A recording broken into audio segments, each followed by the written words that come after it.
তোমাদের সকলকে আমার একটা নতুন ব্লগে অনেক অনেক স্বাগত জানাই।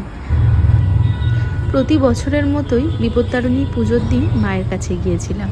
আমি তার আগের দিনই চলে যাই, কারণ আগের দিন নিরামিষ খেয়ে আমি আর মা পরের দিন সকাল সকাল উঠেই মা দেখো গোপালকে ভোগ দিয়ে দিয়েছে। তারপরে আমরা যাব পুজো দিতে, তার জন্য সব জোগাড় করছে। আমিও একটু ঠাকুর প্রণাম করে নিলাম স্নান করে। হরে হরে হরে রাম রাম রাম হরে হরে, হরে কৃষ্ণ কৃষ্ণ কৃষ্ণ হরে হরে। এই দেখো আমি আর মা কিন্তু একেবারে রেডি হয়ে বেরিয়ে পড়েছি বিপত্তারিণী মায়ের পুজো দিতে। আর এই যে আকাশ দেখো পুরো অন্ধকার হয়ে আছে, এই বৃষ্টি নামবে করছে। তো আমরা তার আগেই মন্দিরে পৌঁছে গিয়েছি, আর এখানে ঠাকুরমশাই পুজোও শুরু করে দিয়েছেন।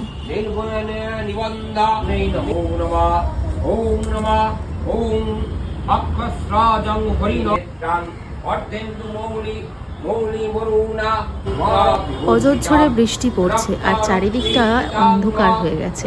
মা বলছে এইবার দেখ না বৃষ্টি আর কমবে না। আর সেই মুহূর্তেই দেখছি বাবা আমাদের সঙ্গে দেখা করতে এসেছে। অফিস যাওয়ার আগে একবার একটু দেখা করে গেল।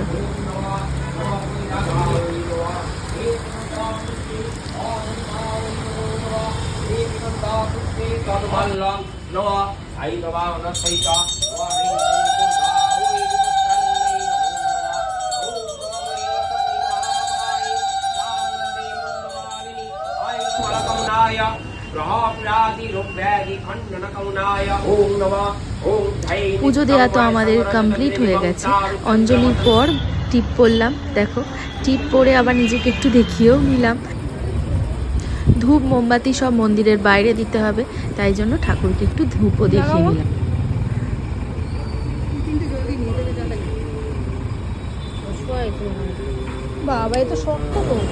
সব শেষে বিপত্তারিণী তাগা পড়ার সময় চলে এসেছে। অনেক বছর আগে মাই করতো, তারপরে মায়ের 1 বছর বাধা পড়ায় সেই যে আমি শুরু করেছি, তো আমি সেটা চালিয়ে যাচ্ছি। আর এটা নাকি সারা জীবন করতে হয়। তো এখানে পুজো দিয়ে এসে সাবু মাখাও আমার কমপ্লিট হয়ে গেছে।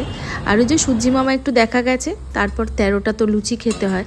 সত্যি কথা বলতে 13টা লুচি আমি আর খেতে পারি না। ওই 13টা লুচি থেকে একটু ছিঁড়ে খাই। আর এখানে হয়েছে পনির আর ছোলার ডাল।